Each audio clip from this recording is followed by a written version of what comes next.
So guys, andito na si Infinix Smart 8, ang pinakamurang punch hole display na may 8 megapixel selfie cam, may 5,000 mAh of battery ka na, at ang sulit na budget chipset na Unisoc Tiger T606. So sa video na to, pag-uusapan natin kung sulit nga ba si Smart 8 para sa presyong 3,000 pesos na kaya mo pang makuha in around 2,000 pesos sa Shoppee at Lazada. At ilalagay ko ang link sa baba.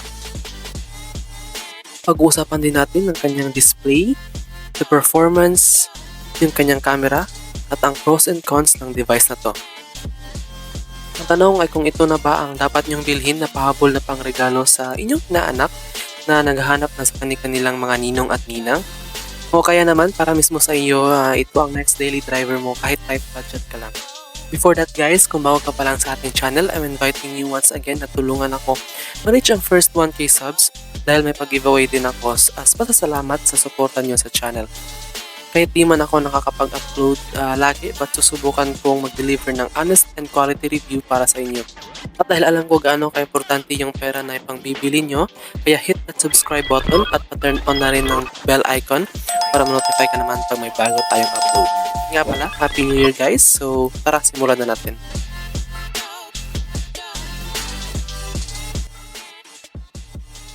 So umpisahan muna natin sa quick unboxing. Ito nga pala ang box niya. The usual box ng mga budget phones ni Infinix with the branding ng Smart 8. So let's open this up. So unang bubungad isang device but separate muna natin. Sa loob nandyan si SIM ejector pin, the user guide or manual, the Type-C cable, the 10 watts charging brick, at ang clear case. It's actually a plastic clear case, so walang soft jelly case kay Smart 8, which is great. Kahit na manipis lang, so better pa rin to buy a protective case na lang for added protection. So yun lang ang laman ng ating box at setup na natin to. Sa una, pag-uusapan natin ang kanyang design. Gaya ng parati kong sinasabi, design is very subjective kasi may iba na di nagagandahan pero iba naman ay ito yung tipo nilang design, so it comes down to personal preference pa din. So first impression ko sa kanya ay okay naman. Camera module is very similar kay Tecno Spark Go 2024 as both device naman share almost the same specs, but focus lang muna tayo kay Smart 8. Ang kulay na nasa atin ngayon is ang shiny gold.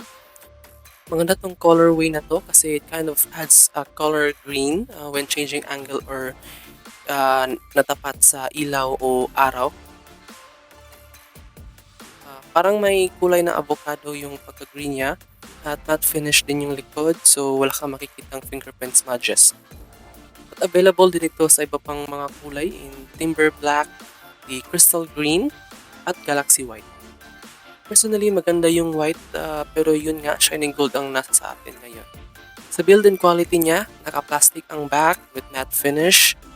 Sa weight naman, ito ay may timbang na 184 grams, so quite light, which is great para sa price niya.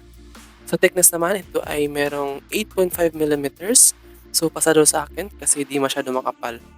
And in terms of grip naman, pwede na kahit walang case, pero para dun sa mga water bender, yung madalas pawisin ng kamay, baka slippery siya, so pwede nyo na lang lagyan ng case. At yung size is very boxy, which is typical sa mga new releases na device as of late.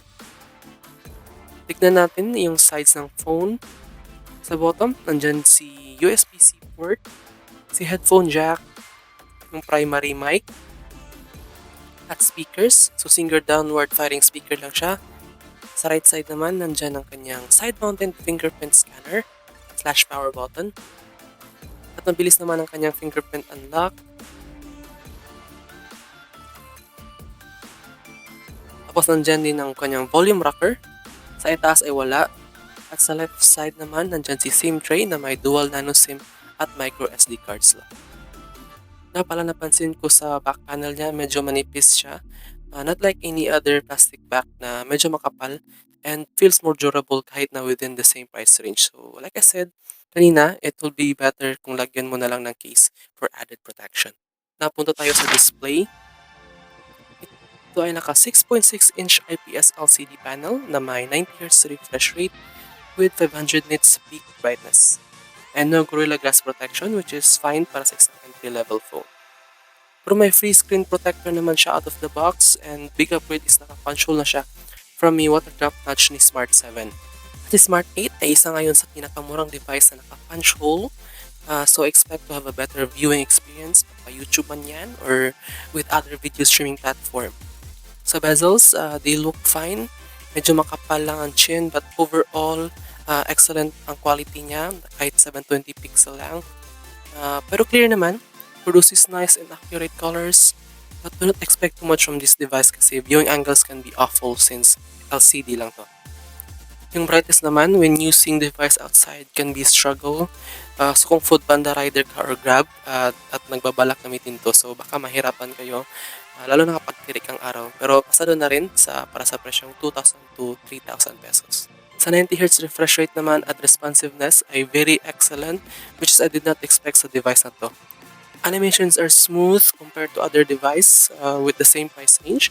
And when I tested its touch sampling rate, I got around 180 Hz. So okay na okay siya dun. You can also check your own device touch sampling rate guys with this app. So I will leave the link down below. So multi-touch naman, up to 5 ang kaya, so goods na goods pa rin yan. Overall display is quite bright compared to other entry-level device. So in my few weeks of using this device, na-notice ko talaga ang ganda ng kanyang display at nag-enjoy ako gamitin siya sa panonood ng videos at paglalaro. So sulit na sulit para sa kanyang presyo. Ngayon, pag-usapan natin ang kanyang camera. Para sa main cam, meron po siyang 13 megapixel with f1.9 aperture. Tapos another useless camera naman itong isa dahil di rin ultra-wide at di rin naman depth sensor. Kaya di ko gets anong purpose nito sa mga smartphone brands ngayon. But makikita mo din dyan yung ring LED flash na parang kagaya na kay Vivo V29 na mayroong Aura LED flash. So para siyang ring light guys, so pwede siyang alternative pang TikTok niyo. So sa quality ng photos niya, during daytime, they look decent para sa presyo. Okay na rin ang dynamic range. Pasok pa rin sa banga yung colors niya. Details are also fine. Sa balance ng photos, it can struggle. As you can see na underexposed na yung sa lower part ng photo dito sa my container trucks. It also does a great job sa highlights. Di talaga siya basta mo na lang sabihin na okay, useful pa rin dahil it can produce decent quality photos when there's enough lighting condition naman. Sa low light photos, this device can struggle and expected na yan para sa kanyang presyuhan. But when there's enough lighting naman sa gabi, it can give kind of okay-ish photos. Kita mo nga lang yung noise compared to other phones like S23 4G it gives better low light photos but not good at all. And can be very bad pag wala ng halos source ng light. Turning on night mode can give extra light and added exposure, giving better details, better colors, and overall quality. At matagal nga lang mag-process pag snap nyo as you have to wait for about 2 to 4 seconds. So make sure na di shaky yung kamay so it will not appear blurry kasi wala naman tong OIS or even EIS. Sa video capabilities, it can shoot up to 1080p at 30 fps. So pag daytime naman, pwede na rin. Again, para sa presyuhan niya. Sa dynamic range, pwede na. But overall balance is not good. Kita mo naman ang exposure niya. It can really struggle. During sa gabi naman, visible ang noise. Tapos overall video is very shaky. Pag handheld lang, so not useful ang video pag low light.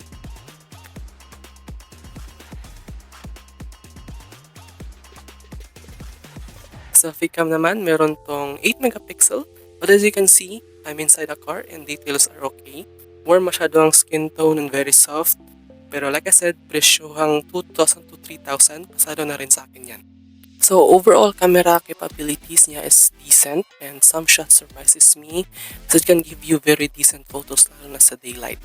Plus dynamic range is actually better than other phones within the same price range. Also, optimized naman kahit paano yung post-processing nila. Now, pag-usapan naman natin ang performance. Once again, this is powered by Unisoc Tiger T606 processor na may Mali G57MP1 GPU. Sa Antutu, ito ang nakuha natin. Same lang sa ibang mga device with the same chipset na nakakuha lang din ng around 240 to 250,000 na Antutu score. Sa ating wildlife extreme stress test naman, nakakuha tayo ng 117 loop score at 95.7% naman sa stability, which is great para sa kanyang presyo.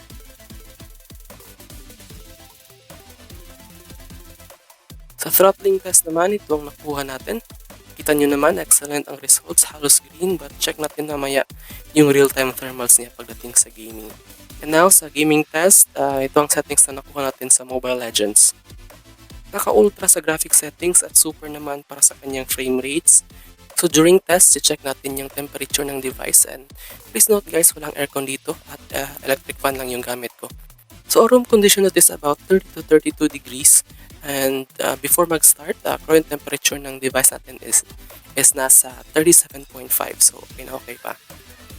Performance sa Mobile Legends is good naman, very smooth, minor frame drops sa simula, and it lower down pag marami nang nangyayari sa screen. So during the first 10 minutes, naglalaro ko, umangat ang temperature to 41 degrees. So medyo mainit-init na din sa kamay, but yung performance still doing great pa rin naman. After ng 20 minutes, medyo konti ang inangat, so up to 42.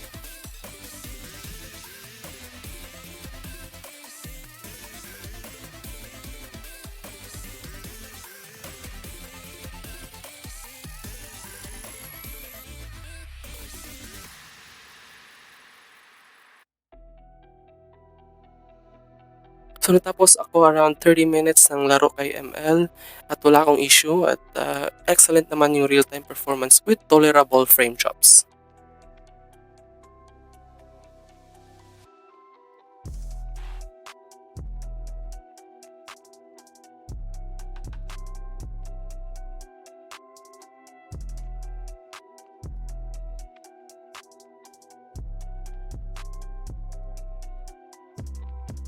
Sa Call of Duty Mobile naman, until medium ang graphic quality na kaya, at frame rate is up until high. Gameplay dito sa Smart 8 looks fine. Okay na okay ang performance, but during intense gameplay or marami nang nangyayari sa screen, doon nagkakaroon ng frame drops, at yun nga, you cannot expect too much from this device na around 2,000 to 3,000 pesos lang.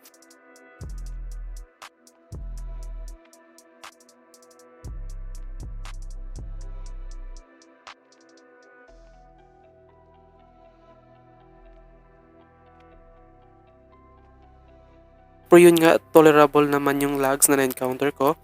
After playing for like 10 minutes, sa thermals naman ay okay na okay siya. Medyo mainit nga sa kamay, pero di naman concerning overall.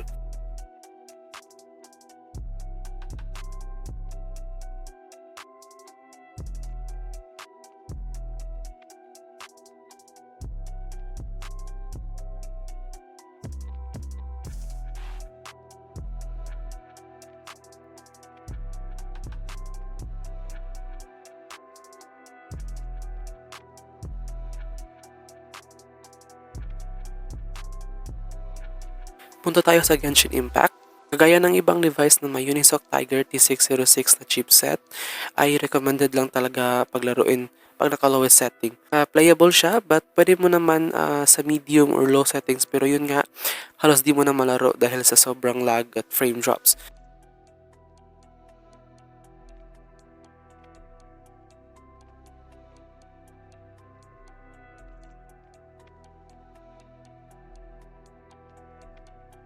So, nilaro ko si Genshin Impact for 30 to 35 minutes. Ito ang real-time thermals na nakuha ko. So, goods na good siya. Kung hindi ka naman hardcore gamer, so if casual gaming lang sa Genshin Impact ay okay na okay naman.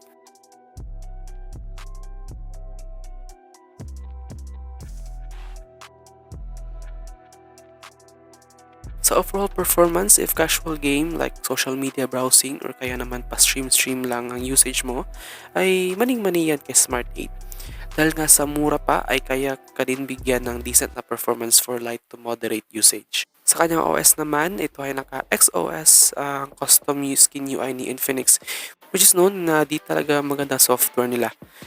Ito ay naka-XOS 12 based on Android 13 Go Edition. May bloatwares kang makukuha out of the box, although may available update agad. But yun nga, for long-term software support ay di ko talaga ma-recommend ang Tecno, Infinix, or even Itel devices. na sana isa ito sa pagtuunan ng pansin ng Transsion or ang mother company ni Itel, Infinix at Tecno. Isa din sa napansin ko is yung animations dito kay Smart 8. It looks fluid and better compared to other devices with the same price range. Sa battery naman, meron tayong 5,000 mAh na battery na supported by a 10 watts charging brick. And yes, mabagal siya at nakuha ko ang 0 to 100% in 3 hours. Pero yun nga, this is well between 2,000 to 3,000 pesos na device. So, may need talaga silang sacrifice sa specs in order to keep the price as low as possible. Pero sa battery life naman, overall, pwede na, as it can also depend din sa usage ng isang tao. Kung social media lang naman with casual gaming at streaming sa YouTube or Netflix, it can give you a good solid day on a single charge. Sa pricing, si Infinix Smart 8 comes in two configurations.